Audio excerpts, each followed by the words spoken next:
The views and opinions expressed on the following program are those of the commentators, guest, and the host. They do not explicitly or necessarily reflect nor represent the policy or views held by Tobago Updates or this network. Tobago Updates or this network cannot be held accountable for all or any views expressed during this program.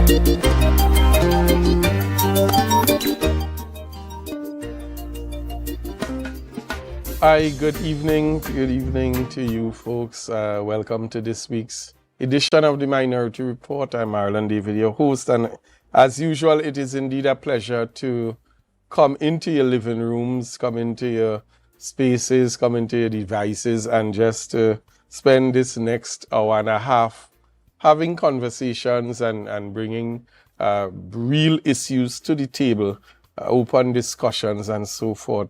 As I say every week, I do fully appreciate the fact that you take your time, precious time, when you could have been doing anything else and still setting aside the time to tune into the Minority Report. That speaks volumes as to your commitment not to supporting the program, but as it pertains to Tobago and Tobago's development trajectory. And so I always want to say thank you. Without you, we would not have had a program. Without you, we would not have had discussions. Many conversations were raised right here on this platform, meaningful conversations, many suggestions, recommendations, as the case may be, would have come from many of you in the comment section, and even afterwards by reaching out, making the phone call, sending a message and so on, even dropping by at the office. So I really want to say that we truly appreciate you.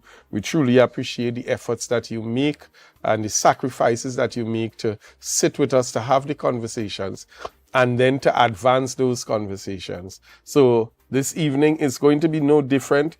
As per usual, we have a packed program, a lot happening in Tobago and Trinidad and Tobago by extension. But before we do get into the meat of our program, if you are viewing us, I can identify various platforms that can also lead us to the program. If you are looking at us, you can view us on the Tobago Updates website. If you just sit behind a computer and you want to log on to our website, you type in the Tobago Updates website, www.tobagoupdates.com, and it can take you directly to the program live. You can look at us on the Tobago Updates YouTube channel. Many of you take that option as well. You can view the program on the Tobago Updates Facebook page. Now, this platform actually gives you the capabilities to converse with us, to comment, to make a recommendation, and to also see what other persons are saying. And as I urge you every single time, let's keep the comments respectful. Let's keep our interactions respectful. Many young people and children also take a look at the program, so we want to always set that example. If you are a Flow subscriber, you can tune your television to 121 or channel 130. That's channels 121 or channel 130 if you are a Flow subscriber. If you are an AMPLIA subscriber, however, you can turn your television to channel 102. That's 102, and you can view all of the programming of Tobago Updates, not just the Minority Report, but we want you to be able to also log in and take a look at what the network has to offer. If you are interested in sending us information, whether it's for Community Voice Corner, whether it's information that you want to have ventilated in the public domain, whether it's information that you want to keep us abreast with or follow up on, you can send a picture, a video, or a WhatsApp message to 284-6597. That's 284-6597. Do not call. You can simply send a message And we will, in fact, get that message. Once it's something that is defined as really newsworthy and something that we have to get out there, we will, in fact, do the research and ventilate it right here. A lot of persons would have had their issues solved and their problems ventilated, and forcing the authorities that be to jump into action to address their issues. And that's why we really harp on the community voice segment, where that's an opportunity for us to be able to air concerns within various communities throughout the island and definitely see some sort of action taking place. We all know that this administration is one that once it goes public, we begin to see the movings and the shakings and so on. So if you do have that information, 284-6597, get that to us and we are going to take it away from there. I want to introduce with me in studio this evening none other than Assemblyman Kelvin Morris, Minority Leader of the Tobago House of Assembly, joining us again for a lot of discussions. Pleasant good evening, Mr. David. Good evening to our loyal viewers, Tobagonians, wherever you are, Trinidad and Tobago citizens all. Welcome to another edition of the Minority Report, where we take pride in, discussing the matters that are important to you, sharing with you information that will allow you to be aware of what is happening on this island and in the country. And therefore, I look forward to all that is to be discussed this evening. Very well, and quite a bit up for discussion. So we can get right into it. We like to do a little recap of the news from the last week. But I have to start here today because shocking and alarming news. We have, at this point in time, in police custody, the Minister of Housing and Development, Mr. David Lee. This I think it took the entire country by shock today that a sitting minister is now being escorted out of his home or office on these charges. And I think this is something that would have started a while in terms of the inquiry. However, we now see it unfolding where the present Commissioner of Police would have intervened and now issued instructions to execute that warrant. So we see tonight a government minister is now in police custody, and we will definitely follow this up so that we can understand how it unfolds. Minority Leader, anything on this very, very serious issue? Well, of course, as a citizen, I'm concerned this is a member of cabinet now, and therefore it is important that, the Prime Minister deals with this matter swiftly and decisively. The President, based on even her first term in office, and most governments, especially in the Westminster system, is once you have a high-ranking member of cabinet, especially a senior one of this nature, where actual criminal charges would be laid based on all the reports, then the leader of government, prime ministers, etc., they have limited choice in terms of it. The customary thing is that minister must therefore be relieved of his duties. So we look forward to see what comes next in terms of those actions, whether he remains part of the cabinet and maintains his portfolio as the Minister of Housing, or whether this Prime Minister will take decisive action and relieve him of such portfolio.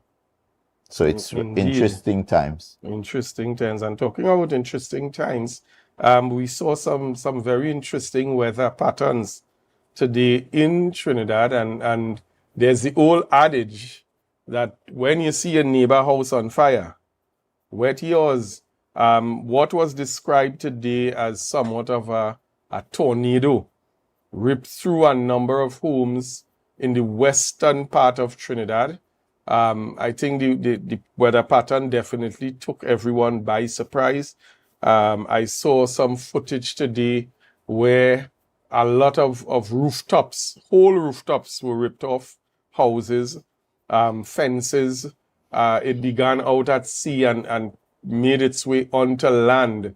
And the destruction that it did, wow, that it left in its wake it was awesome.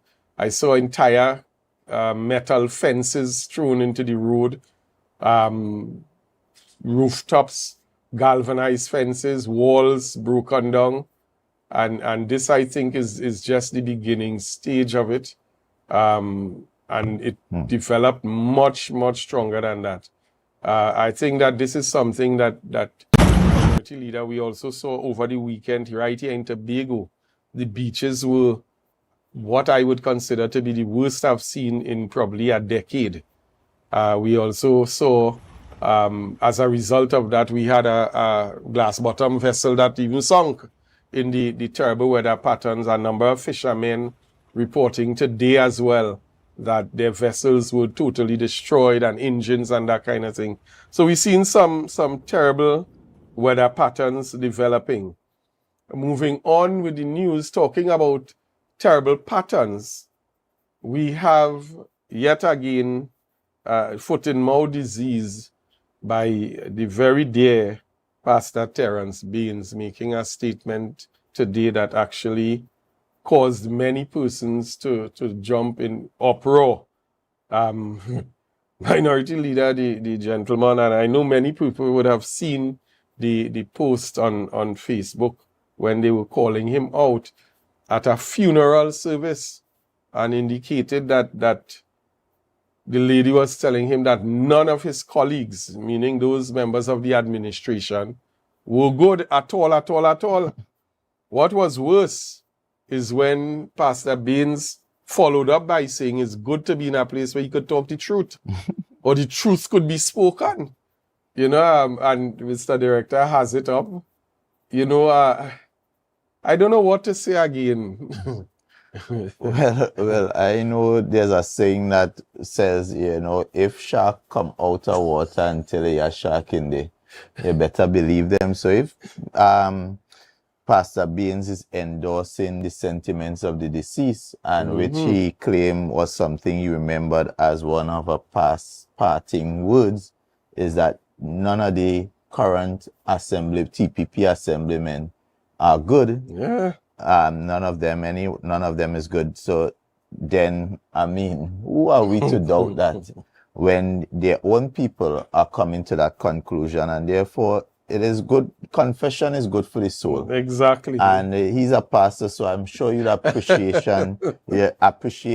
the value of confession. And therefore, for him to come at this time to let all of Tobago know that none of his colleagues are better than him, and in fact, none of them are good, I think is something very timely and something we all should welcome and keep in mind as we go forward, because it was quite telling. And you know, because he did endorse it and he said, it is a good thing when he can tell the truth.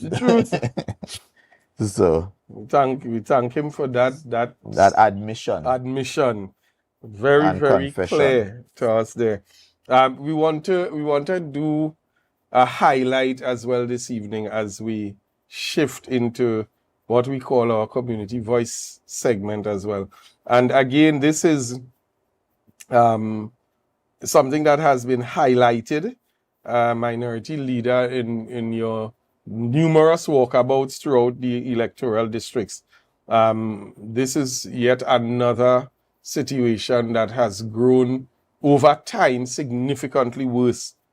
And now I think that the residents of this particular area are now fed up, and they've thrown their hands up in the air.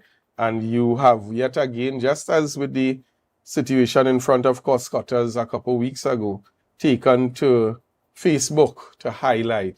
So I want us to take a look for a minute at this situation.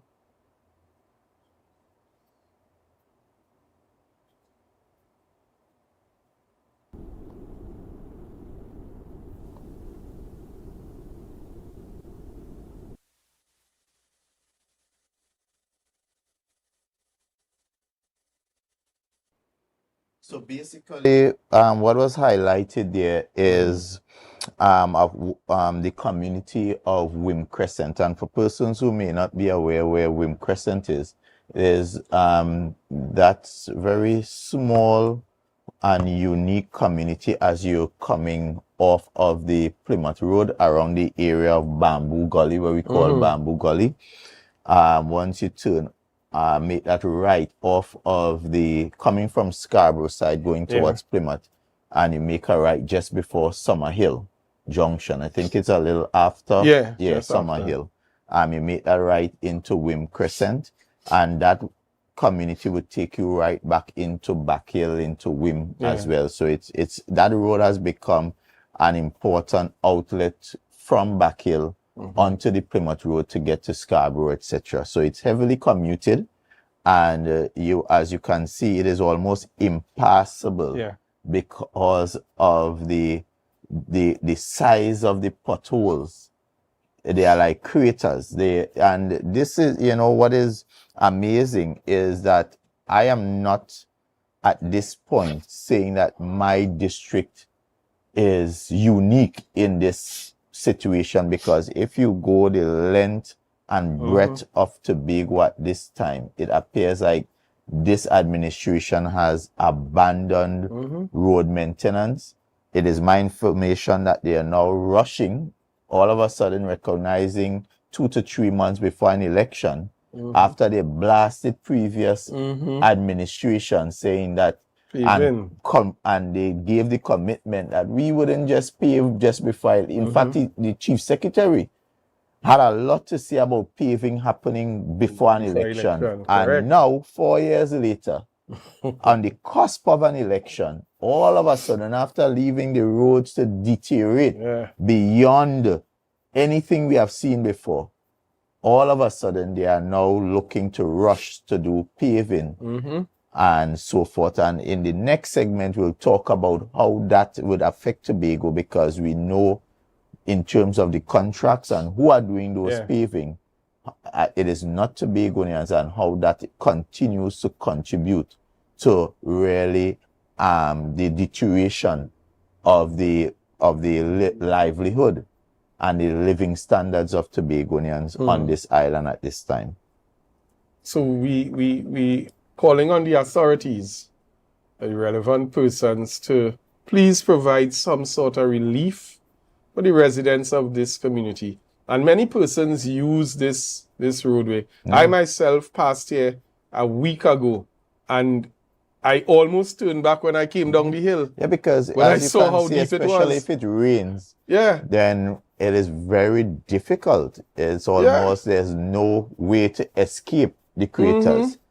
And there's a number of, it is a developing community. Yes, it is. And therefore, is important, and it's the residents who have been clamoring, and I'm just joining as the area representative in urging those in authority, the Division of Infrastructure, to ensure that we give this area some attention.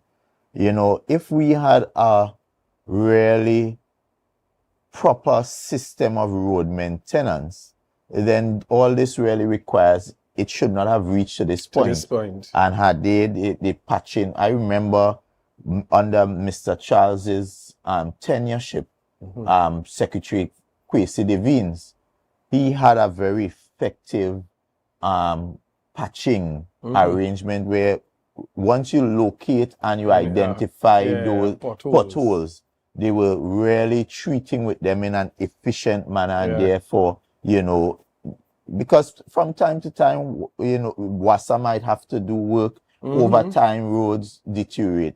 But it is about how do you put systems of maintenance in place as to so ensure that those areas where those potholes would arise, that you have them taken care of. And you remember Show Me a Road. Yes. Where is that? And they didn't even have an app before. So it just, now there's an app. It is just symptomatic of everything that defines the tenureship of Farley and his very incompetent bunch of team members. Yep. Because even the app has crashed and is now non-functional. I don't think it ever worked. Well, clearly it Yeah, didn't, it because never look at the worked. conditions of the road. So you can't even get an app after and that was created with much fanfare, you Yeah. recall. Ribbon cutting. They and had all ribbon kinda. cutting and launch of Show Me a Road app. And almost I'm got a sure board and all now in everybody place. who would have downloaded it would have just wasted space on their phones, because it's non-functional. Yeah, yeah. As a matter of fact, if you go on that app right now, it doesn't even exist. Wow. And this is just, I mean, one, I want to take the opportunity to encourage persons as well. Because thank God Darrell Spring WIM has a functional area representative that he can go around and identify and listen to the cries of members. We have 14 districts with no functioning representatives. Yeah, and I was looking at that situation with Canaan Bonaccord, Crown Point, and the fact that they have been left, basically abandoned by the Tobago People Party when they took from them their area representative, and now they have absolutely no representation in the Tobago House of Assembly, and all their issues now are going unabated. Yeah. They have no one to go to. They have no clue how to get redress. And I recall the kind of work that was done in that area under former area representative Clarence Jacob. And when you do the comparison, I'm saying to myself, Clarence would have never abandoned. So there's a difference between people who have ambition, and who is really about genuinely representation. About representation. Because if you care about a people, you would never abandon them when they need you most. And I know if it was Clarence, nobody could have convinced Clarence to leave his beloved residents of Crown Point, Bonaccord, to go and pursue any other ambition but to treat with their issues. I remember when they had the issues of the moving of the relocation of residents, and Clarence stood on the side of the residents, even when it meant also taking a position that might be a little in conflict with what was happening at the time. And that is what representation is about. It's about putting the interests of those you are elected to represent first above anything else.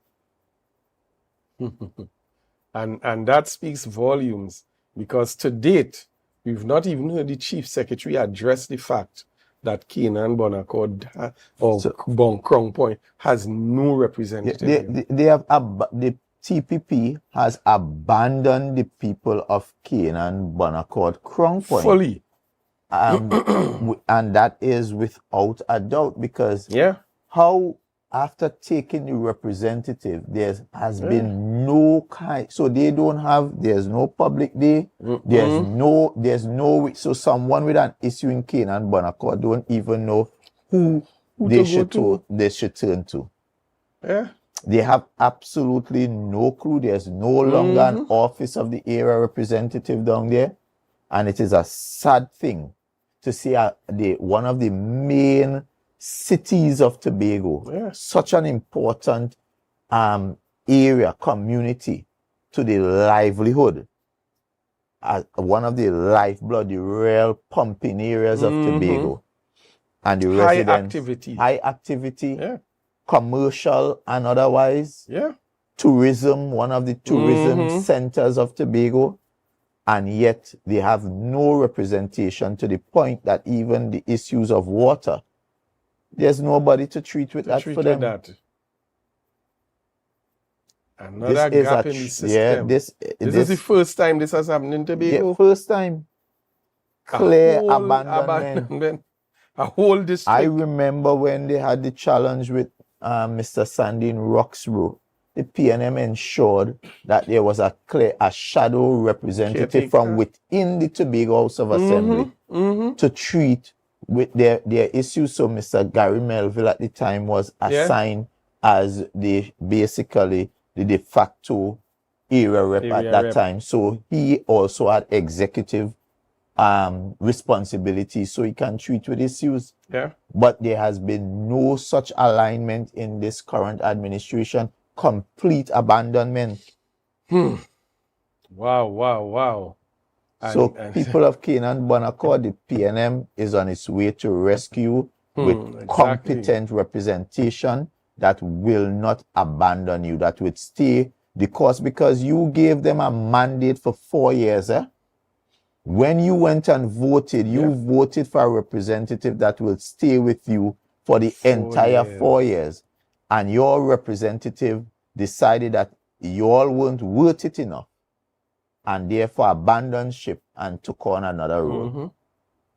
Wow. And minority leader, in the same vein as we're talking about abandonment, I want to treat with an issue that you would have spoken to, did a post and so on, and questions are being asked. We recently saw in the public domain a back and forth with respect to the Secretary of Education being appointed temporarily in one instance as the secretary within or with responsibility for tourism. And then we saw it broken down and say culture and antiquities, and there's a whole press conference, much ado about nothing, to explain. Now we have a case where we're on the cusp of Carnival. We have a number of issues in terms of TUCO, in terms of Festivals Commission, things happening and so on. And then the very secretary who has been appointed to be responsible for those areas is not in the country. And you know, this, so I want Tobagonians to understand why these matters matter. And it matters because it is about standard operating procedures. It's about respect. It is about just showing that it is about good governance. It's about transparency, and it is about accountability. These people are not your lords. They are your servants in a real sense. You hire them to see about your interests. And therefore, if they are taking leave for one matter or the other, whether it's personal or official, especially when they are leaving the country, this jurisprudence, it is incumbent, it is important, it is almost necessary that they so inform you, dear employers, that I am taking leave of the country. I'm going on official travel from X date to next date. That is what happened under the PNM. Every time a secretary had to leave on official travel, that press release was made known, so you knew when the secretary is leaving, when they are returning, what they are leaving for, what is the nature of the business, why they have to leave the country, so that you can speak with some level of authority. What is happening currently is that the secretaries are literally sneaking out of the country. In fact, they are trying to pretend. So while they are out enjoying themselves on trips, they are posting on their official handles as if they are here. So if you don't know, you will never have a clue that they actually left the country. That is the kind of theatrics. That is the kind of games. That is the kind of deceit and deception that is taking place at this time. So the issue is, we were told by the chief secretary, and you see, these people are really taking us for fools. They believe that we are dumb and they could sell us anything and we will just run with it because they believe we are gullible people, and they believe some of us are just sycophants that will defend them to the hilt no matter the issue. And therefore, the chief secretary told us, initially we saw this press release coming out about the Secretary of Tourism, Culture, Antiquities and Transportation at the time, Ms. Tasha Boris. 4 days after she was already absent from her position on island, that came out just simply saying the secretary is out and we have placed a temporary secretary in the person of Mrs. Orisha Hackett. Subsequent to that, the chief secretary then followed that up after a number of inquiries, etc., especially in the House, as to who is really the secretary and whether such reappointment, whether Tasha on her return, whether she's now substantive secretary of the entire division. And he came and cleared that up by hosting a virtual press conference. And in that press conference, he told us, this is the words of the chief secretary, he told us that subsequent to making the original temporary appointment just for Zia to hold on for Tasha, he recognized that the responsibilities of culture and antiquities, especially given that there's a carnival right around the corner, was so onerous that he was making this temporary, he was now separating the functions of transport and tourism, leaving that with Ms. Tasha Boris, and now temporarily assigning the functions of culture and antiquities to Ms. Zorisha Hackett so that she can focus on treating with the very important issue of the management of the Tobago Carnival.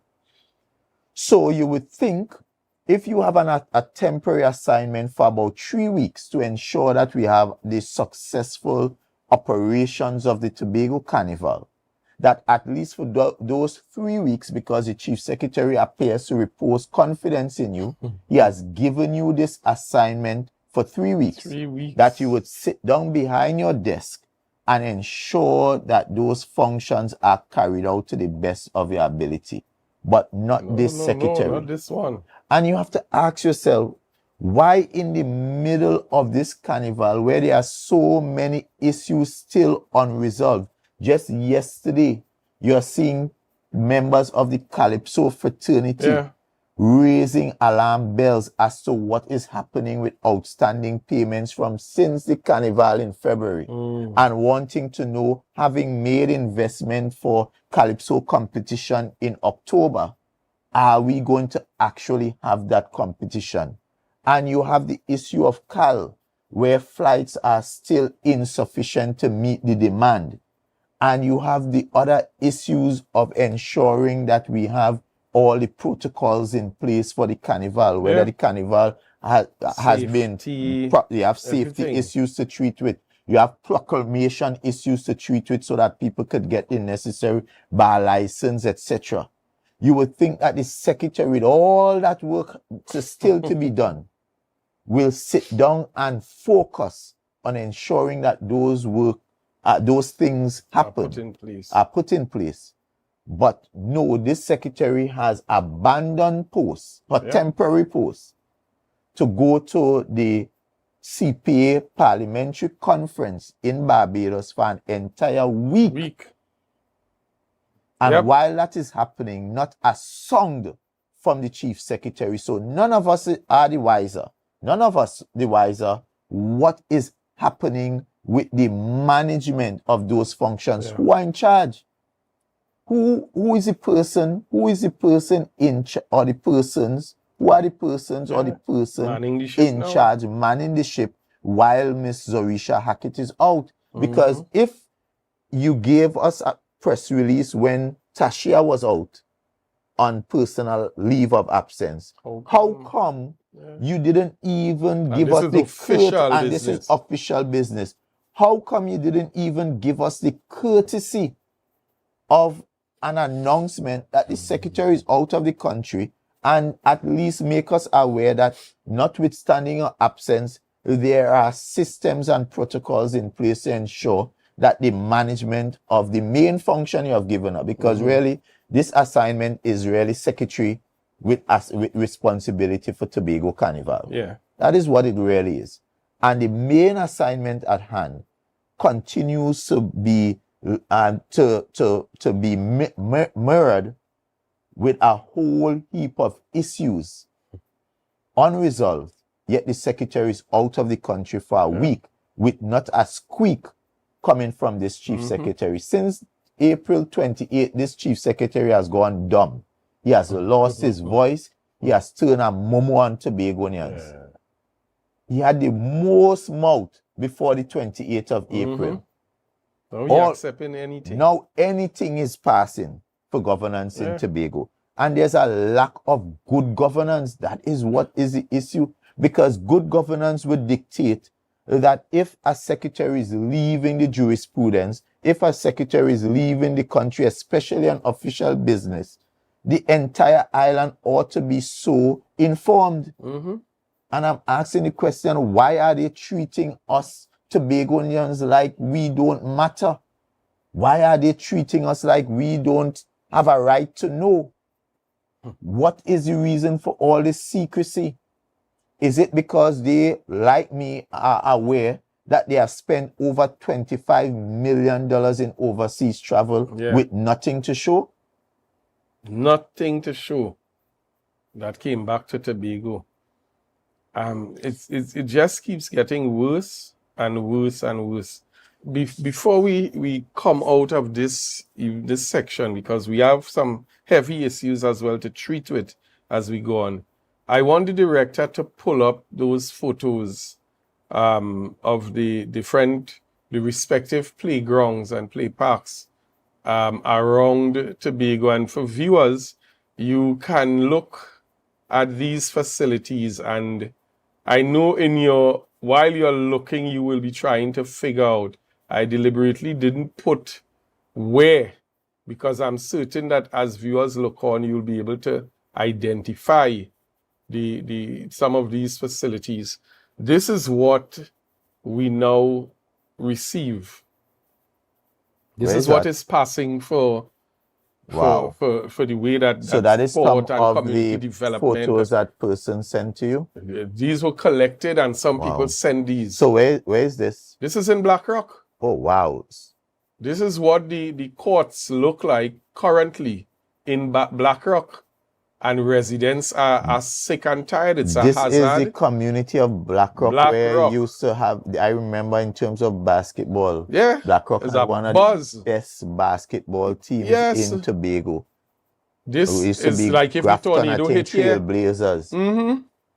This is what the community of Blackrock now presides over. Who's the representative again? I think it's Niall George. Oh, that Plymouth Blackrock. Plymouth Blackrock. Yeah. So this is what is passing for governance in Tobago. And that's what I'm saying. What is passing is poor governance. This is a complete abandonment. Oh, this is a very interesting one. Because Minority Leader, I remember a lot of people had quite a lot to say when this indoor facility was being built. If I'm not mistaken, this is specific to netball. The facility was being designated, and a lot was said about it. This is a today picture. So well, we move on already. Let me see if you can guess where this is. Well, this is a place that Goodwood. You know, it is so disheartening. It is almost. It is sad. It is sad to see what Tobago has come to under the TPP. This is after. Worst. I want Tobagonians to understand this, because it is not for a lack of funding. This administration, over the 4 years, would have received already and spent $10 billion. And you telling me where $10 billion would have been expended? You had projects already on its way, like that pavilion. And you tell me just how you reach the pavilion when your term come to an end. Same way. Is the same way you got, well, it will gonna be worse than when you reach it. Yeah. Just how you reach that Bertil Sinclair indoor facility at Bacalet. You telling me not a nail, not a iron, not a cement, to cut the grass. not a blocks. Nothing added. Tell me, this is you recognize this? John Dial, no? Hope, right, Hope, yeah. This is the... Again, we played football. This was, I remember, especially the Ministry of Sport. This is why when you're in good house, bad house is called, you know. the Minister of Sport, who is a member for Tobago West, I recall, placed particular interest in this ground. This was a and this pristine ground was grounds. developed to a top-class ground Yes. where Tobago Football Association games were being played there. Correct. We had matches there already. Look at the condition. Now Minor not T, even a that goal shame. post. The goal post on the ground rotting. And the interesting thing. Sport under this. And I remember you know what has hurt me? This chief secretary had so much mouth when he was in opposition. I remember him coming when he, I think it was due around the Olympics and we were getting poor, the results weren't as what we expected. And he started to lambaste sporting administrators, etc. And talking about how, and all kind of thing. And I remember when I challenged him as to, you're talking, what are you doing? And he had all these plans and what he would do. Look, the sporting facilities Tobago. Look at Blackrock sporting hard court, basketball and tennis court. Look at that indoor facility that they have abandoned at Bacalet. Look at Goodwood. Yeah. For 4 years, the young fellas from Goodwood have not been able to train on their field. Goodwood was a place where you could pass almost on any given day, and it's football or cricket happening there. Yeah. And on the far side, you have the basketball hard court there. And complete abandonment. Our sporting facilities for the main is only recently, just because they realized our election coming, they went and dressed up some of those. And I'm thankful that WIM was one. Yes. Right? I wouldn't be ungrateful. I'm very thankful that WIM happened to get in the queue of those that were rehabilitated. But at the same time, in general, over the last 4 years, one of the areas that have really felt the real pinch and pain and destruction of this mismanagement of Tobago is our youth facilities and our sporting facilities. Yep. Complete abandonment. And what is interesting to note is that we spoke of abandonment of the Crown Point Bacalet district, and they have no representative because he abandoned that particular district. That's the same guy that was responsible for community development and sport. Same person. So there's literally a pattern of abandonment and neglect. Correct. Under his tenure. And ML, these are just a few. I didn't want to show all. These are just a few. But almost all the ground from Charlottesville come Well, down. we know because the election is right, they will run to try to dress up as much as they can. But Tobagonians, you ought to remember how they made you feel for the last 4 years. And don't let no quick fix confuffle your brain, as my grandmother would say, confuffle your brain on changing your mind, because you can have somebody who would have neglected you for 4 years, and just because they realize you're prepared to leave them and on the cusp of leaving, all of a sudden they buy flowers and they're trying to bribe you again. Because what would happen, they would do this quick fix, and then once you put them back again, same thing. They will come back with the same thing and hope that because you have now allowed them to believe that they could basically bribe you. Yeah. But that's essentially abuse, eh? Correct. That's abuse there now. And what we've seen happening right here in Tobago over the last 4 years, this is abuse. So what you're saying is that persons from outside Tobago and interests from outside Tobago, they have been placed first, while the interests of ordinary Tobagonians have been placed on the back burner. So they are Tobagonians and Tobago's interests, our interests have been placed last. So we would fix all up coming down to the end of the election, the term. Yeah. But we have our people that we have to make sure and deal with up front, because that is where our interests, them and their financiers' interests align. Yeah. So Tobagonians, you will get crumbs in the back end, but we're gonna take the real meat, all the cream. Yeah. We're gonna enjoy the cream of it upfront. And I'm glad you raised that at this point, because this is where the conversations become very serious, because this is directly affecting Tobago, and this is part of the reason why we're seeing nothing taking place in the island. We're seeing people suffering, people can't get paid, Tuco, Calypsonians, Carnival can't get off the ground. The question is, where is the funding that Tobago has been receiving? Where is that going, and where is it being spent? Interesting piece of conversation. I want to just play this short clip, and then we enlighten and we go and expand on it a bit. Mr. Director, could you just run this short clip with this interview, please? What's the latest with CPAP workers, URP workers? What's going on in that regard? I know obviously many here are looking to find alternative means of sustaining themselves. What's the current climate in Tobago? Well, there's two things playing off, and this is something I wanted to raise with the national public because it would have went under the radar.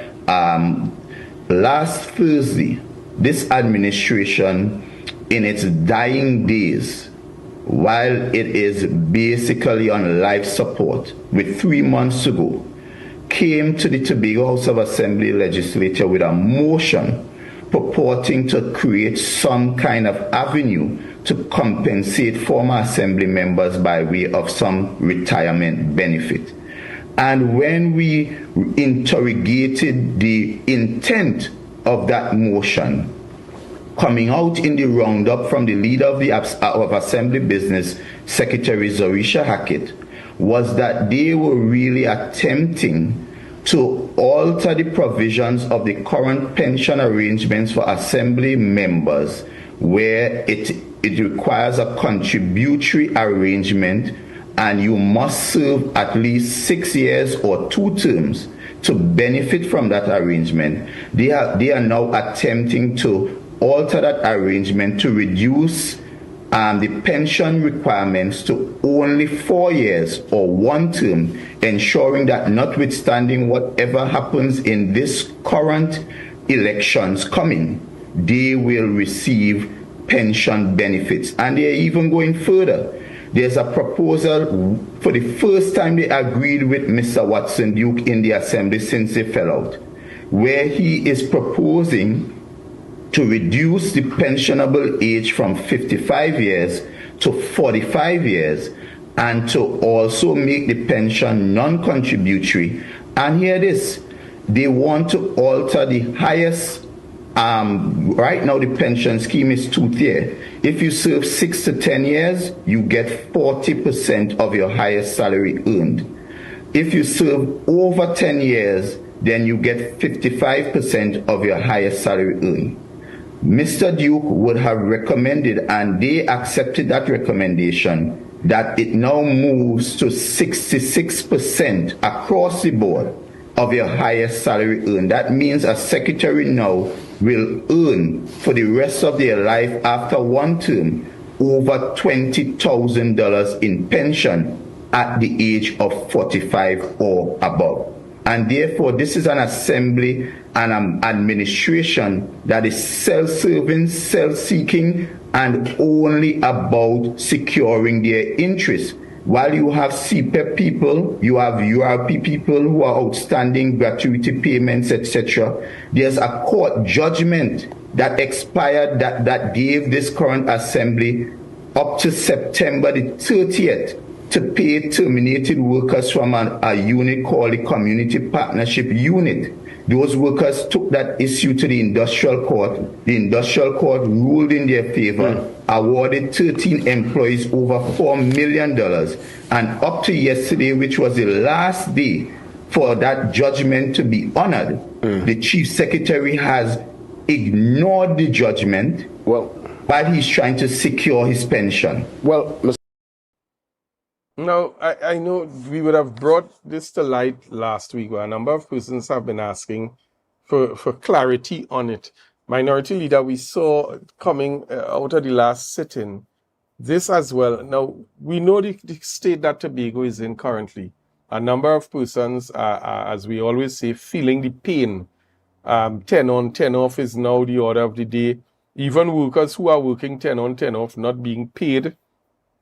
We have a number of service providers, small service providers who have been providing services within the THA, still clamoring of outstanding payments from even as far back as last year.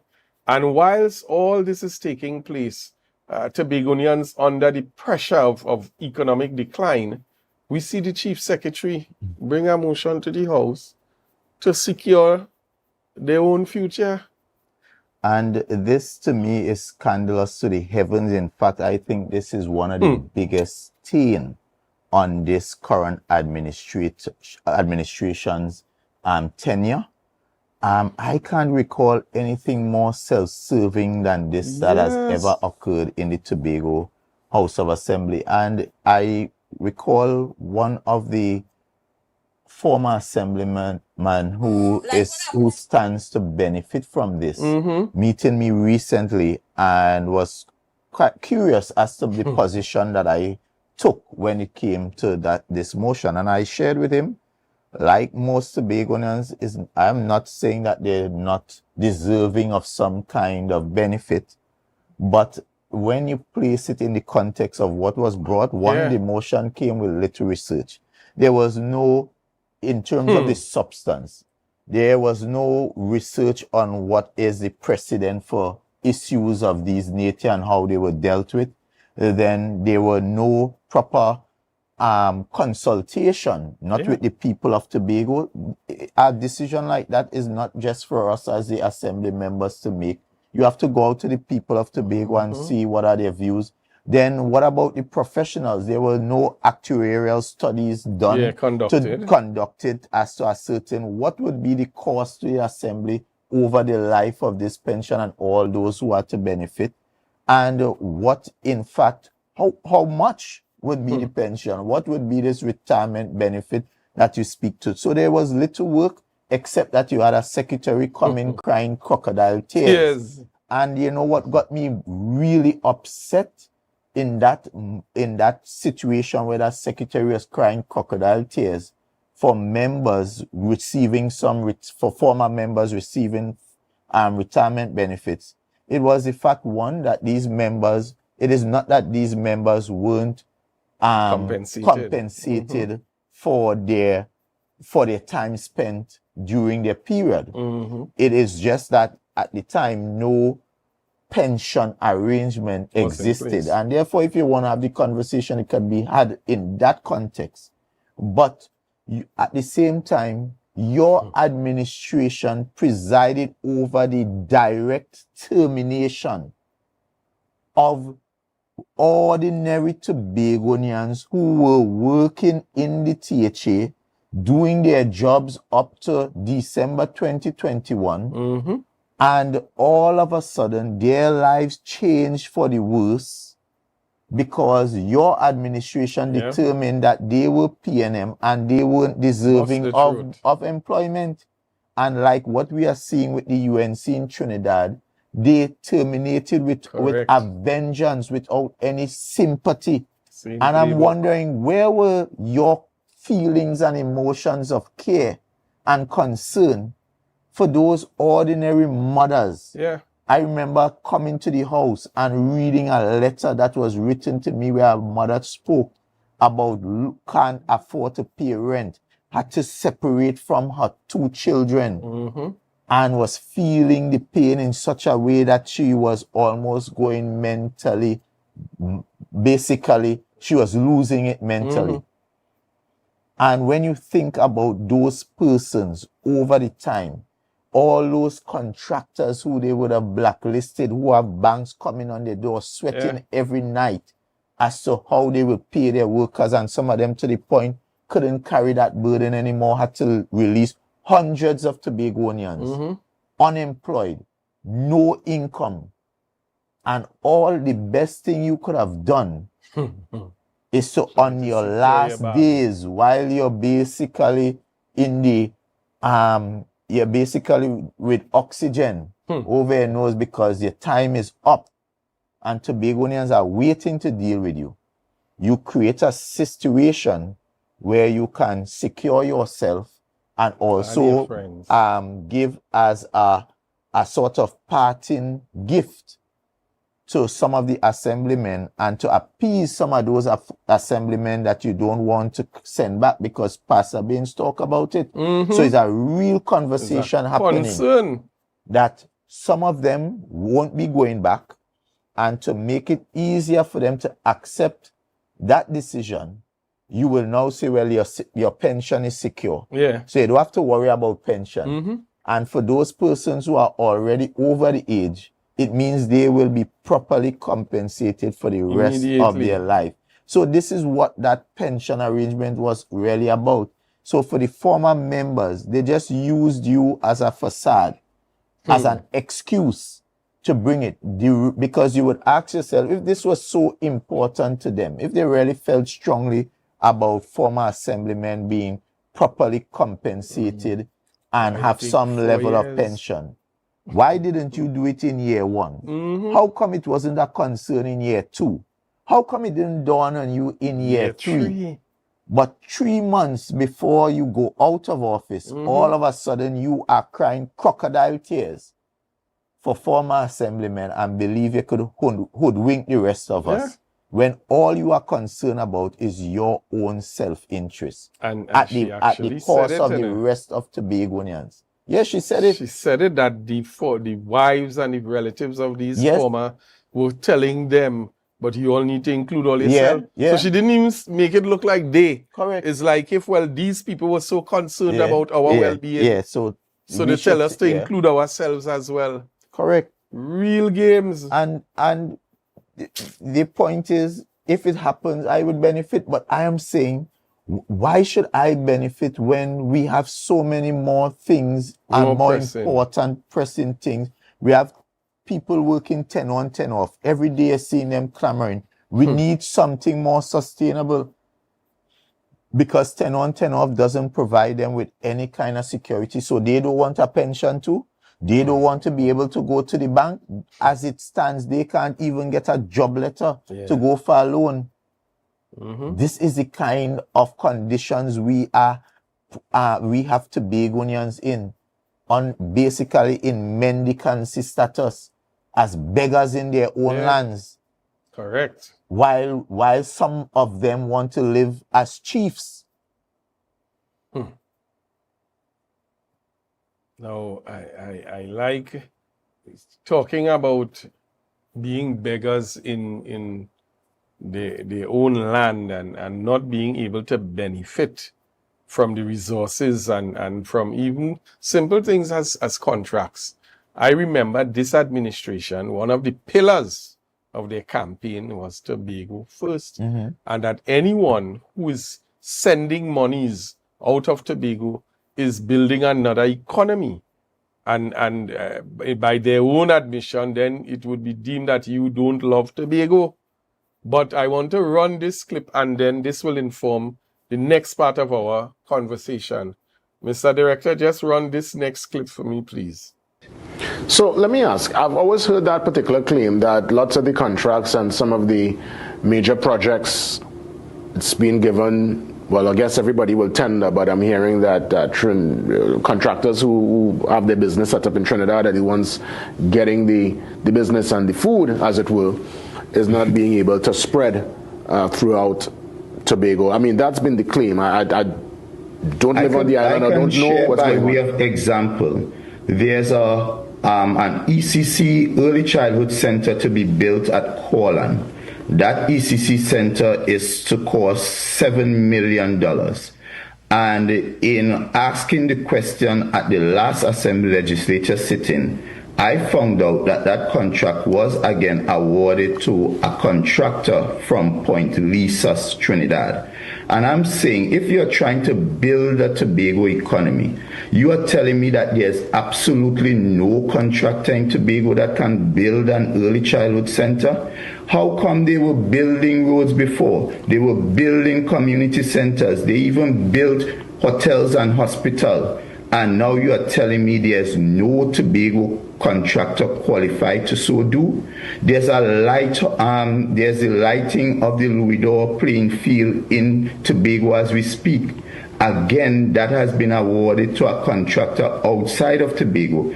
And it is not that we are against the Trinidad contractors participating in the development of Tobago. But the challenge we have is that when such a policy is taken where you are going to sideline Tobago contractors in preference for contractors from outside, especially where they are bringing all the workers from Trinidad, all their materials and equipment from Trinidad, that then puts a pressure not just on the contractor himself, but employment in Tobago, where many of these contractors have to now relieve workers. Over 1,500 workers have faced the breadline due to this policy. It means our hardware and those establishments that would have benefited from businesses, they too are suffering and feeling the pain because the materials are coming from outside of Tobago. And therefore, that to which should have been going to ensure that the money circulates in Tobago is no longer circulating in a way that can bring economic prosperity to the people of Tobago. And therefore, that is the challenge I have as a Tobagonian, seeing that this allocation is coming, and in one hand as we receive it, it is leaving in the other hand. And this is being deliberately done by Mr. Farley Chavez Augustine and the policies that they have taken where they are blacklisting Tobago contractors. As we speak, there are contractors owed from since for works done under the previous PNM administration, even now 4 years later. And these contractors have the banks knocking on their doors, ready to foreclose. And you would think a Tobago House of Assembly that is Tobago-centric will ensure that they put the interests of Tobagonians first. And that is what we are saying at this time. Tobagonians' interests are placed on the back burner in preference for this administration and their financiers from Trinidad. So I mean, this has now become a growing concern. We saw it creeping in the very early parts of this administration's term, but it has become so glaring now that you literally drive along the roadways, and when you see works going on, works taking place, excavation and otherwise, you cannot recognize anyone in the crews that are working. Just recently we saw right in Mount Grace there, persons went to Facebook, and these are regular average citizens who going about their business, but have gotten to the point where they become fed up. Persons start recording now and saying, look, Trinidad contractor, no Tobagonian working. And you know, what is disheartening and what is concerning and what should be really important to all of us and, you know, as Tobagonians is that when you look around Tobago, everyone is telling you that things are extremely hard. Mm-hmm. And you have to ask yourself, why have things become so hard in Tobago when there was a time, you know, you felt the wealth circulating in Tobago. Whether you go out to a bar or a restaurant, you would see Tobagonians shopping, drinking. You go to the supermarket, you're seeing people coming out with their big trolley, and you're not seeing it. You're not seeing that anymore. I remember when Mr. London, the reason why, you know, and you hear them talk about 21 years, but you have to take it in terms. And I remember 4-year term. So I got the first period of Mr. London, and then I left for school in 22. And I remember when I came back home in 2006, when I looked at what was achieved in 2001 and that period, you could have felt and seen the transition of the ordinary Tobagonian, because by the time I came home, our house, our board house, was under reconstruction and now being converted into concrete. We didn't have any car at that time, but my brother by that time had a car. you were seeing genuine feeling the progress and the growth. And then as you go forward, you look into where there were 1 car, they now were 2. Where there were 3 bedrooms, they were now 4. And so you were seeing board into concrete, outside pipe, outhouse into indoor toilet. And so you were seeing the complete transformation of Tobago over a period of time due to specific policies. And one of those policies which Mr. London put in his first budget was to ensure that the opportunities available to Tobago will be done by Tobagonians first.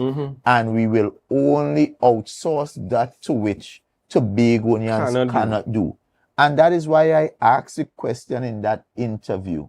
Something as an ECC center, and that is a preschool, where all you require is basically blocks and mortar, bricks and mortar, and doors and windows and a roof. You telling me Tobagonians who building all them nice houses around Tobago can build a preschool?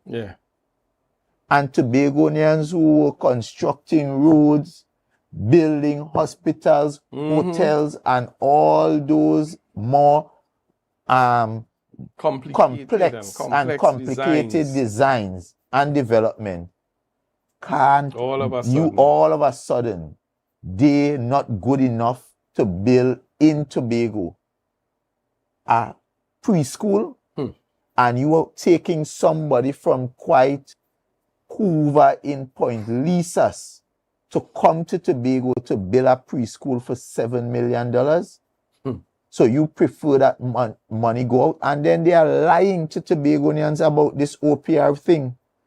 I worked in the OPR, in the procurement unit at Health, and while we were doing the training and having the consultations with the people from OPR, it is clear there's a portion of the act that speaks specifically to localized procurement, and that is placed in the act to ensure economic prosperity for certain areas in the country. Example, in Trinidad there are some rural areas, and to help to build those communities, you would have catered for opportunities where you can say, we are only restricting this procurement to this area. And once you justify it as the act provides, you are in the clear. And Tobago is no different in the Tobago scenario, because you know the opportunities are very limited, and it is very hard for a Tobago contractor to compete in Trinidad to get jobs in Trinidad. Therefore, it means our opportunities are limited to what exists here in Tobago in the main. And therefore, where you have opportunities, especially of this nature, where you have many Tobagonians who can do it, and many businesses in Tobago who are willing to do it, then you can, in fact, localize the procurement to Tobago only. Because we do it even Trinidad and Tobago, we localize procurement, some of them that no international firm can bid. And then there's some that where we believe if we don't have the capacity as Trinidad and Tobago, then we put it on the international market. And therefore OPR recognizes that, and you can do it for Tobago. So don't believe them when they're telling you that the only reason these Trinidadians getting all these contracts is because of OPR and we go get sued and we can't limit it. That is lies. I am telling you, the act is clear. You can localize procurement, and you can have a policy that says we are going to, for these types of works, we are going to restrict procurement to Tobago. But Farley and friends, they have adopted a different policy, where their policy is to ensure that, notwithstanding how small the opportunity, is to send it to their friends and their financiers, South and Central Trinidad. And that is what they have been doing. $300 million in roads gone to Trinidad in their first year. Trinidad contractors.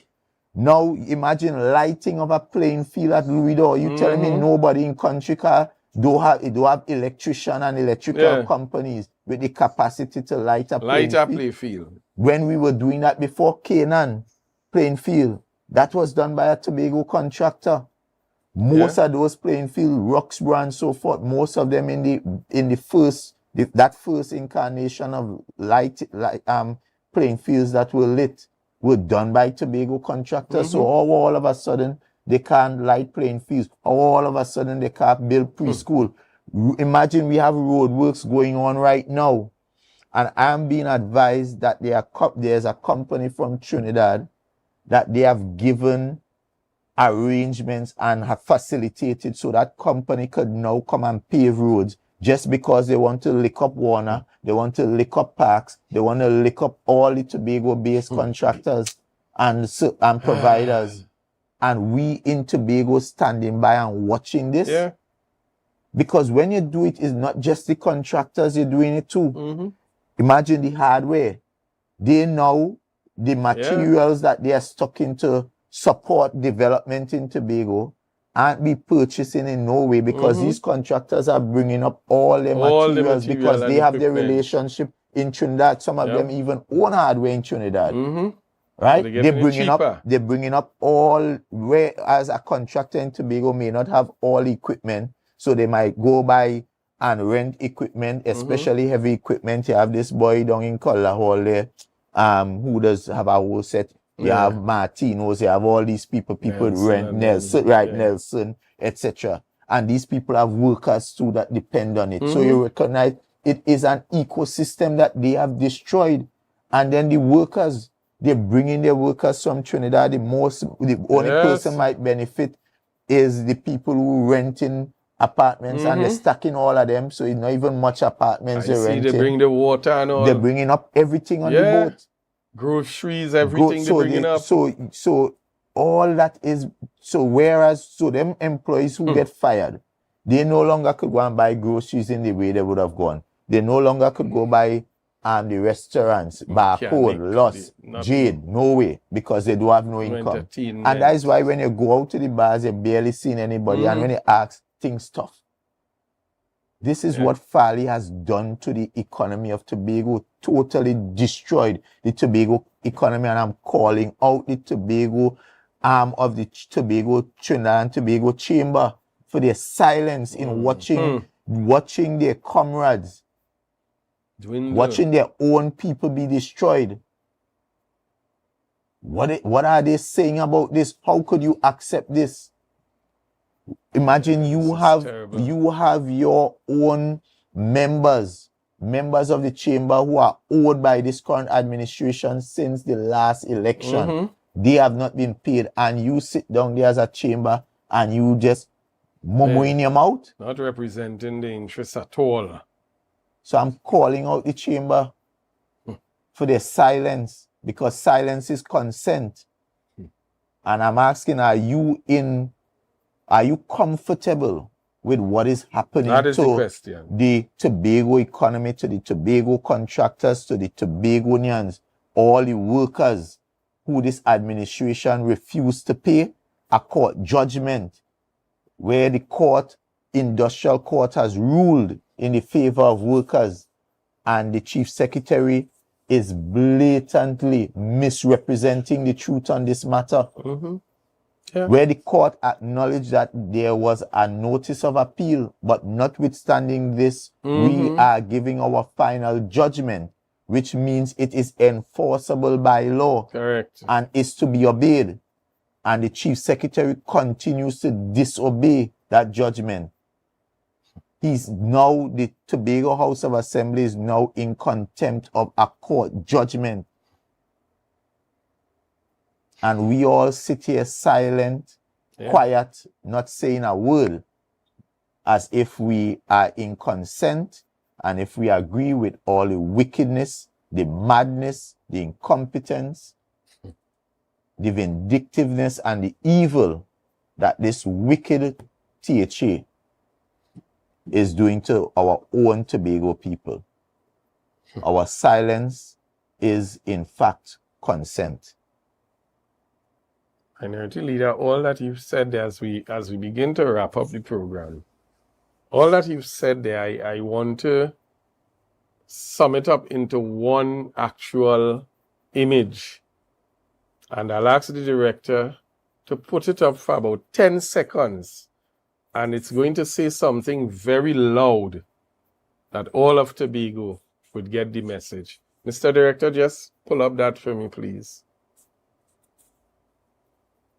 I'm certain that everybody understands what this means. Thanks a lot. I was just going to ask you to widen the image. Widen it again for me. This is what the image that you just painted.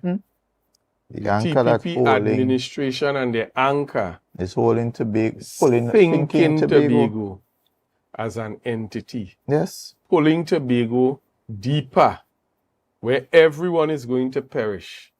And that is what we have earned over the last 4 years. It is sad. And you know, I saw a poll recently where I think it was on this same platform where it was asked on the whether persons feel whether their lives would have improved or gotten worse or about the same since, and I think it wasn't since this administration, and it was an overwhelming. I wasn't surprised because you hear it every day. An overwhelming response that things have in fact gotten worse. Person's financial situation, mental, socio-economic, everything has gotten worse under this current administration. And Tobagonians are actually feeling the pain like they never felt it before. They felt it in 2010. Between 2010 and to 2015, when the UNC at the time was fighting down the Orville London-led THA. But I don't think they have ever felt the pain like they are feeling it now. No, the worst it's ever been. It is the worst period of management or mismanagement of the Tobago House of Assembly that we have ever seen. The public servants are complaining. The private sector complaining. Everywhere you go in Tobago, people telling you how tough things are.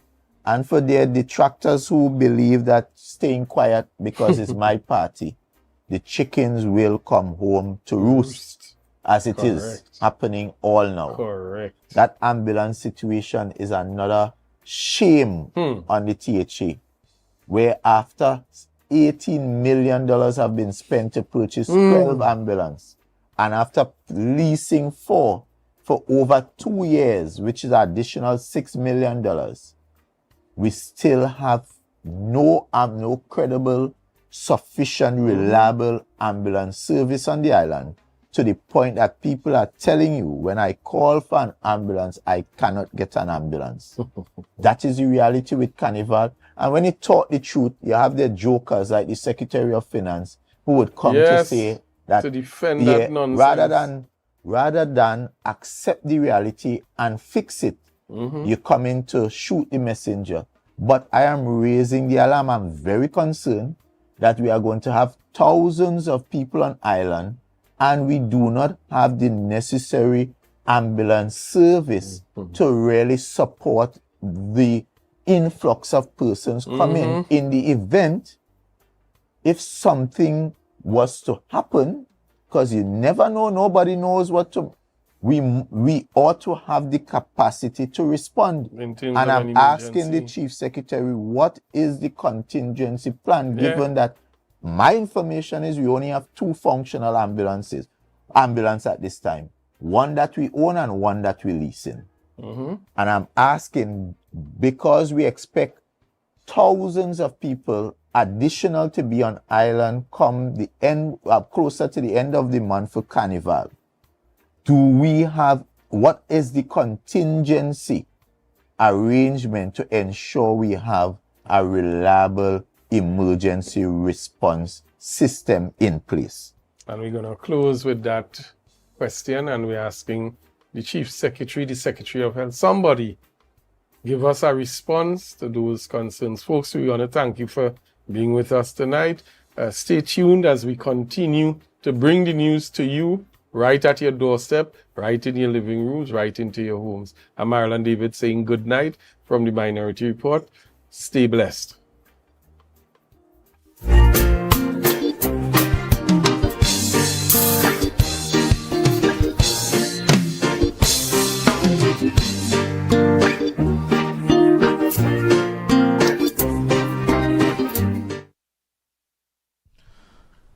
The views and opinions expressed on the following program are those of the commentators, guest, and host. They do not explicitly or necessarily reflect nor represent the policy or the views held by Tobago Updates or this network. Tobago Updates or this network cannot be held accountable for all or any views expressed during this program.